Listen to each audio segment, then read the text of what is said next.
گاوکا گلک گرنگ یا به هف بر بو سروک اوباما. Good evening.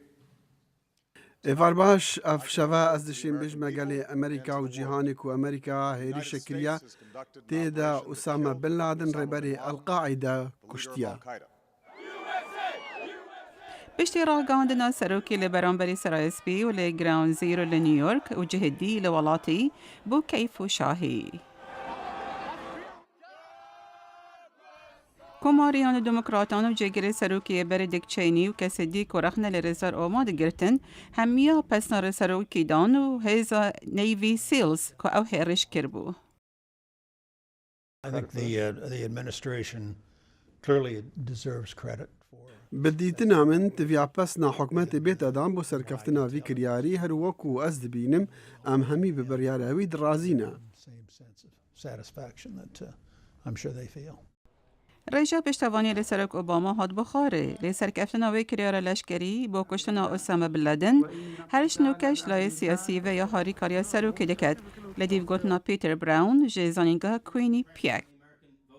بسیار مازن بو رزدار اوباما لسر پرسا دوباره هلبجاتناوی او که اف زیده بونا جنشکی و یا ریجا پشتوانی چند مازنه و حتی کنگی دی بردوامتن کنو که ندیاره بو دمکی دی دی هر وصابه مینتن. هندك شارزا شون رابرت غاتمان جزانينغا جونز هوبكنز بيش بني دكان كهيرشا لسر بلادن دي اگر كامزان هبد لسر هالبشرتن السرقاتيه.